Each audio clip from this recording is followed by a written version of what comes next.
Bienvenue dans cette nouvelle revue de moi-même, Raph Laurent-Duc. Cette fois-ci, Snarl de la gamme Power of the Prime de classe de luxe que j'attendais vraiment beaucoup. On a, comme d'habitude, un magnifique artwork à mode alternatif, tout simplement un stégosaure qui est en train de tirer de l'eau ou des flammes sur une planète quelconque, avec bien entendu plein de couleurs et quelques symboles des Primes, comme un ici et un entre les deux palettes, on va dire ça de même. À la gauche, l'artwork du mode combineur avec les autres Dinobos, fait qu'il monte en mode jambe ici. À l'endos, il nous indique le nombre d'étapes, 13. On peut venir bien entendu installer l'armure sur le torse et en mode stégosaure. On peut même rajouter un prime, on a le choix ici. Et il y a toujours une phrase qui veut rien dire. Comment ce Dinobo grognon et batailleur utilise-t-il la puissance des primes? La carte qu'il nous fournit avec, alors le Prime qui est associé, c'est Vector Prime. Alors avec, il remonte dans le temps jusqu'au moment où il habitait Cybertron. Ok, pourquoi faire tuer la maman de Megatron? What the fuck, sérieux, là? En tout cas, dans Jeune à l'animé, il a été créé avec tous les autres Dinobos sortant en 84. Et bien entendu, dans les BD Marvel, il est arrivé avec Optimus Prime, mais il s'est réveillé des années avant, des millions d'années, qu'à chaque fois il est arrivé sur Terre. Mais bon, il fallait qu'il voyage sur Cybertron au début de sa vie. Voici Snarl et j'ai déjà parlé de son remodelage qui est Sinner Twin. Alors vous remarquez que la pièce centrale se ressemble énormément. Sinon ils ont les pattes de l'animal ici sur chaque bord des jambes. Alors ça c'est les pattes avant, lui c'est les pattes arrière. Et bien entendu vous remarquez aussi les épaules ici qui sont en forme de rond tous les deux. Mais bon, sont très différents des deux côtés look. Fait que ça dérange rien que ce soit un remodelage honnêtement là. Et pour revenir sur mon avis sur cette figurine, elle est bien, ok? Elle est juste bien. Elle est pas super bien. Elle a quand même quelques défauts très apparents, comme les vis ici sur le panache. Si au moins ça aurait été de la même couleur, le fameux doré, ça aurait beaucoup mieux passé. Qu'on retrouve aussi sur le torse. Un petit peu dommage. Manque un peu de couleur, mais bon, c'est du Hasbro. On est habitué, disons que les couleurs des Terrorcons sont beaucoup mieux que les couleurs des Dinobos. Ça, ce n'est que mon avis. Sinon, la tête est beaucoup trop petite, surtout parce que le plastron est quand même assez gros, assez massif, c'est un gros carré. Fait que la tête est juste un petit peu petite, malheureusement. Sinon, à part de ça, l'autre défaut, c'est qu'il y a des cuisses ici qui sont beaucoup trop minces. Comparé, mettons, tout le reste du corps, les bras, même les bras sont assez minces, là. Tu sais, c'est assez spécial parce que il y a des grosses jambes, il y a un gros torse, des petits bras, des petites cuisses. Bref. Alors, pour les couleurs, on retrouve du doré pas peinturé, mettons, comme sur le panache, qu'on retrouve aussi sur les crêtes, et peinturé, mettons, comme sur les avant-bras. Et ici, à l'intérieur, ici des épaules qui est recouvert d'une couche de plastique transparente, qu'on retrouve aussi du silver ici et ici. Alors on a aussi d'autres parties dorées peinturées, mettons ici sur les pieds et ici.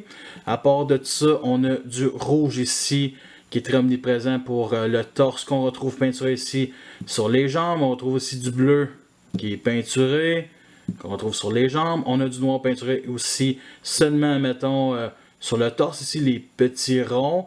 Et pas peinturé, mettons, ici, c'est pas peinturé pantoute. On retrouve aussi du gris plastique cheap sur les jambes, mais ça passe. Et le seul symbole dans ce mode-là est ici sur le torse, recouvert par une petite couche de plastique transparente pour aucune raison. Close-up sur sa tête qui est vraiment très bien exécuté. Alors, visage silver ainsi que la crête, des yeux rouges dignes d'un Decepticon. Et si on enlève, mettons, le silver sur la crête et les deux oreilles, ben c'est un Nemesis Perceptor qu'on a. On a la tête ici qui est sur bas joint, fait qu'on peut lever ici la partie du cou, mais c'est dû à la transformation. Sinon, les épaules sont sur un bas joint, fait qu'on peut pivoter comme ceci. Comme ça, on peut pas aller plus haut à cause du panache, malheureusement. Sinon, on a un pivot ici et 90 à l'avant pour le coude, et on peut rentrer la main vers l'intérieur, mais c'est dû à la transformation. Pivot à la fourche, les jambes sont sur bas joint, fait qu'on peut mettre ça comme ça, vers l'avant 90, vers l'arrière, on a un pivot ici, et les genoux, un angle comme ça vers l'avant, et 90 à l'arrière. Le panache a toujours fait partie du look du backpack. Alors du point de vue de l'avant, ça passe assez bien, malgré ces petites parties creuses ici aux extrémités. Sur le côté, ça donne ceci, donc ça passe. Et ils ont été assez intelligents de justement mettre les crêtes qu'on pouvait les pivoter vers l'extérieur. Sinon, ça aurait donné ceci, ça aurait été beaucoup trop gros. Alors, bonne idée de la part d'Hasbro. Un petit trou ici pour mettre sur un stand Revoltech. Par contre, ce qui me gêne, c'est ici la tête séparée en deux du stégosaure qui est juste à l'arrière, qui forme des gros mollets massifs. Et pour ce qui est de la stabilité, j'ai-tu vraiment quelque chose à dire? Voici son épée qu'il nous fournit avec, qui est transparente et non rouge comme le jouet G1. Alors, on a une forme phallique ici. Quelques petits détails au milieu. Ici, comme ça, un peu la forme. Très bien apprécié. Alors, on n'a pas le fusil qui nous vend avec, un fusil G1, ça aurait été vraiment cool d'avoir ces deux armes-là, mais Hasbro ont décidé de vendre juste une arme pour chaque Dinobo, fait que t'en as deux qui ont des épées et il y en a deux autres qui ont des guns, et Grimlock, il n'y a rien. Alors, une petite comparaison avec l'épée de Swoop ici, qui est rouge, peinturée par-dessus du transparent, avec quelques petits détails, qui n'est pas pareil. Personnellement, s'il aurait sorti la même, ça aurait été suffisant tant qu'à moi. Alors, ils ont la même grosseur et on sacrifie ici un petit peg 3 mm pour un peg rectangulaire ici 5 mm. Comme toutes les autres Deluxe de la même gang, il nous vend ceci qui est l'armure des Prime et forme la main pour le combineur. Alors, on a ici le peg 5 mm qui est de la même couleur que le panache de Snarl. Pourtant, les trois autres Dinobots, c'est tout simplement noir. Pour aucune raison apparemment. Alors on peut venir enlever ici la pièce centrale transparente. C'est un petit flingue avec trois petits canons qui est ridicule tant qu'à moi. Et pour former l'armure des Prime, on pivote ça 180 degrés et on peut pivoter vers le haut ici les 2 pouces. Personnellement, c'est la première fois que je fais ça parce que peu importe, c'est très très laid. Et on vient l'installer ici sur le torse comme ça. Et on peut venir mettre l'énigme de combinaison des Dinobots qui va avec Grimlock ici au centre pour avoir quelque chose de ridiculement laid. Et j'ai enfin un nouveau Prime Master, celui qui se vend avec Predaking, qu'on peut venir installer ici, comme ça. Et c'est toujours aussi ridicule, mais bon, j'ai un nouveau Prime. En comparaison avec les autres Dinobots, le reste de sa team, alors c'est vraiment le fun d'avoir enfin les Dinobots complets dans les chugs et avec Snarl de classe Deluxe Age of Extinction qui est loin d'être parfait, qui est une excellente réimagination de justement Snarl G1. Alors il reprend quand même un peu son look avec la queue ici derrière les épaules, les jambes arrière forment bien entendu les bras, le devant du stégosaure forme les jambes. Alors nous sommes rendus à la transformation, je vais montrer le mode bras en premier, ensuite le mode jambes, puis je finis par le mode alternatif, le stégosaure. Si vous voulez voir l'inverse, je vous conseille d'écouter ma revue de Snotwin. Alors première étape, on remet ici les crêtes droit à l'arrière, on descend ici tout le panache, tout en rentrant ici la tête du robot à fond dans le corps. On sort la connexion ici, ensuite on peut remettre le panache en place, on plie ici les bras vers l'avant.